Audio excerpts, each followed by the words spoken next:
Coach. Coach, just some early thoughts after the loss in the season. It's been a rough year. You never want to go out losing, I think, 8 games in a row at any program, and it's been a tough ordeal. These kids been through a lot. Not the ideal situation, but I think they kept fighting. Just wasn't good enough. What was the status of Malik late in the game?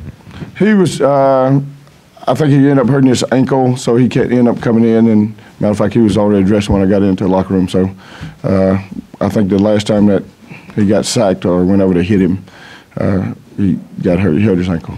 What was your post-game message to the players? It's not the way we want to send these 11 seniors out. They've done a lot for this program, and you would like for them to leave with something positive. And the thing I told all of them, it's not what you go through that makes you who you are. It's how you handle what you go through that makes you who you are. And I told them all to remember the feeling of losing 8 games in a row. And that should be motivation to be better overall as a person, be a better player, and it starts tomorrow. What was the issue in the second half with Mickey Crum? Well, it really wasn't an issue. The official came to me, the head official, and said that Mickey was chattering and that I need to get him to stop. And then apparently a couple plays later, he threw a flag on Mickey for still talking. And so I told Mickey, I told them all before the game anyway, and this is a rivalry. If you get a person foul, you get to come out of the game. So it's that simple. Was there a reason that he came back into the game? Yeah, again, after he wasn't thrown out of the game by me. He could go back in, but he had to come out of the game. It happened on defense early, and when those guys got penalty, we brought them out of the game. You seemed like you got into it with Mickey too. Seemed like you were motioning with him to go to the locker room. Were you trying to get him to get off the field? Not at all. I just told him he had a 15-yard penalty, a personal foul. He was out of the ballgame. What was your sense of what was bothering him? I'm sure all those young men are frustrated. Mickey is an emotional guy, and sometimes your emotions get the better of you. What was your message to your guys about handling those emotions, and why do you think that things got out of hand to the extent that they did? Well, I don't think it was as bad as it could have been. We definitely had way too many penalties for doing extracurricular stuff, and we addressed it. Anytime. I think it stems a little bit from last year with the Lamar situation, and I try to address it. I heard some little chatter around the building this week, and I tried to address it that we weren't going to get into that type of game because number one, there's a lot of great players that played in this program that we didn't want to embarrass, and so we had several meetings about it, and I thought it was we should have been better of controlling our emotion, but I thought it could have been even worse. Could you talk about Juwan Pass's status for the game? He was, he hurt his ankle, and he was in a boot majority of this week, and he had trouble dropping and putting pressure on it, so we knew he was going to be out.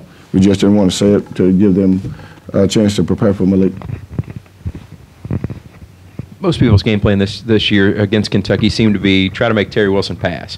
Like stop the run, try to make Terry Wilson. Was that the goal coming in, and what did you think of Wilson's performance? I thought he played a great game. He struggled to me as I watched him all season with throwing a deep ball, but he connected on a few today. And that's what you would like when you got a running back like Snell, you would like to load the box and try to make Terry beat you throwing the football. Is there a status on Mekhi Becton?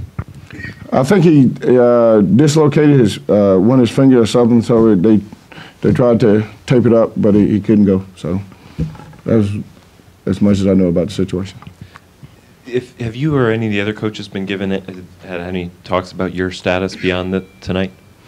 No. We'll meet with Vince tomorrow, and then we'll know more about it after that. What's your players? Where do they go in the immediate future without a permanent head coaching situation? Well, I think that's. I know that they have a team meeting tomorrow, but it's for some kind of exit of going through the year. But Vince is on top of hiring them a head coach, and I'm sure that they feel 100% that he'll do what's best for the program. You've been around a lot of football teams, a lot of football players. What do you think these players need right now as far as support, coaches, or whoever comes in?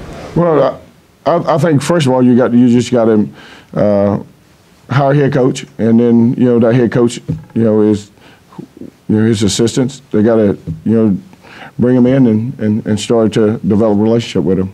There's a lot of good young football players in this program, and the thing I told them all, we really have to change where we are today and in the future.